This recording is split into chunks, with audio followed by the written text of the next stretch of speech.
ಗೌಪ್ಯವಾಗಿ ವಿಚಾರವನ್ನ ಮುಚ್ಚಿಟ್ಕೊಂಡ್ರು ಕೂಡ ಎಚ್ ಕೆ ಪಾಟೀಲ್ ಅವರು ಮೊದಲ ಬಾರಿಗೆ ಅದನ್ನ ಹೇಳಿದ್ದಾರೆ.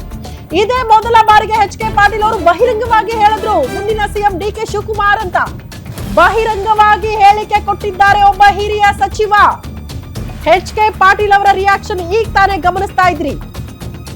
ಇದೇ ಮೊದಲ ಬಾರಿ, ನಾನು ಆಗ್ಲೇ ಹೇಳ್ತಾ ಇದ್ನಲ್ಲ, ಇಷ್ಟು ದಿನಗಳ ಹೈ ಡ್ರಾಮಾ, ಇಷ್ಟು ದಿನಗಳ ಬೆಳವಣಿಗೆಗೆ ಸಂಬಂಧಪಟ್ಟಂತೆ ಬಹಿರಂಗವಾಗಿ ಯಾರು ಎಲ್ಲೂ ಕೂಡ ಹೇಳ್ಕೊಂಡಿರ್ಲಿಲ್ಲ. ಕಾರಣ ಹೇಳೋರೇ ಹೇಳಬೇಕು, ಅವರೇ ಹೇಳ್ತಾರೆ, ಅಲ್ಲಿ ತನಕ ಕಾದ್ ನೋಡಿ ಅನ್ನೋ ರೀತಿಯಲ್ಲೇ ಪ್ರತಿಯೊಬ್ಬರ ಸ್ಟೇಟ್ಮೆಂಟ್ ಗಳು ಇರ್ತಾ ಇತ್ತು. ಎಷ್ಟೇ ಪ್ರಶ್ನೆ ಮಾಡಿದ್ರು ಕೂಡ ಯಾರು ಕೂಡ ಪಕ್ಷದ ವೇದಿಕೆಯಲ್ಲಿ ಚರ್ಚೆ ಆಗಿರುವ ವಿಚಾರಗಳನ್ನ ಬಿಟ್ಕೊಡ್ಲಿಲ್ಲ. ಬಟ್ ಎನಿವೆ, ಈಗ ಜಗಜ್ಜಾಹಿರ ಬಿಡಿ, ಇವ್ರು ಹೇಳಿ ಬಿಡ್ಲಿ, ಎಲ್ಲರಿಗೂ ಗೊತ್ತಿರುವಂತಹ ವಿಚಾರ ಅದು. But anyway, H K Patil ಅವರು ಸ್ವಲ್ಪ ಧೈರ್ಯ ಮಾಡಿ ಪಕ್ಷದ ವೇದಿಕೆಯಲ್ಲಿ ಚರ್ಚೆ ಆಗಿರುವ ವಿಚಾರ, ಬ್ರೇಕ್ಫಾಸ್ಟ್ ಮೀಟಿಂಗ್ ನಲ್ಲಿ ಸಿದ್ದರಾಮಯ್ಯನವರು ಅನೌನ್ಸ್ ಮಾಡಿರುವ ರೀತಿ ಬಗ್ಗೆ ಓಪನ್ ಅಪ್ ಆಗಿ ಮಾಧ್ಯಮಗಳ ಮುಂದೆ ಮೊದಲ ಬಾರಿ ಹೇಳ್ಕೊಂಡಿದ್ದಾರೆ. ಹಾಗಾದ್ರೆ ಏನ್ ಹೇಳಿದ್ದಾರೆ ಒಂದ್ಸಾರಿ ನೋಡ್ಕೊಂಡು ಬರೋಣ.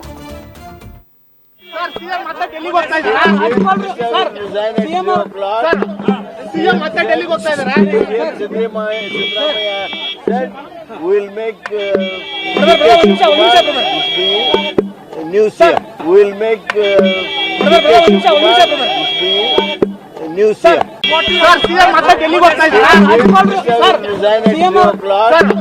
CM ಮತ್ತೆ ಡೆಲ್ಲಿಗೆ ಹೋಗ್ತಾ ಇದ್ದಾರೆ.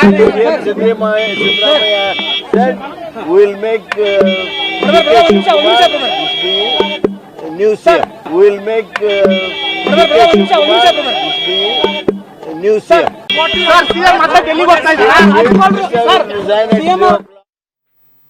ಎಸ್ ಹಿರಿಯ ಸಚಿವರು ಎಚ್ ಕೆ ಪಾಟೀಲ್ ಅವರು ಸಿದ್ದರಾಮಯ್ಯನವರ ಸಂಪುಟದಲ್ಲಿ ಸಚಿವರಾಗಿ ಕೆಲಸ ಮಾಡಿದವರು, ಸಿದ್ದರಾಮಯ್ಯನವರ ಬಳಗದಲ್ಲಿ ಗುರುತಿಸಿಕೊಂಡವರು, ಮೊದಲ ಬಾರಿಗೆ ಬಹಿರಂಗವಾಗಿ ಹೇಳ್ಬಿಟ್ರು.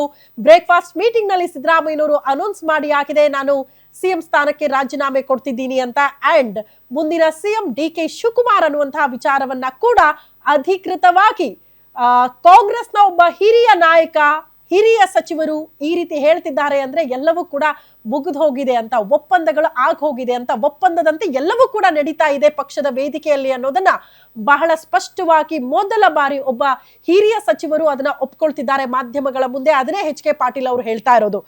ಎನಿವೆ, ದೆಹಲಿಯಿಂದ ಬಂದವರಾಗ್ಲಿ, ಸಿಎಂ ಆಗ್ಲಿ, ಡಿ ಸಿ ಎಂ ಆಗ್ಲಿ, ಇಲ್ಲಿ ತನಕ ಬಹಿರಂಗವಾಗಿ ಮಾಧ್ಯಮಗಳ ಮುಂದೆ ಏನೂ ಕೂಡ ಹೇಳದೇ ಇದ್ರು ಕೂಡ ಅವರ ಮೌನ ಅದಕ್ಕೆ ಉತ್ತರ ಆಗ್ತಾ ಇತ್ತು.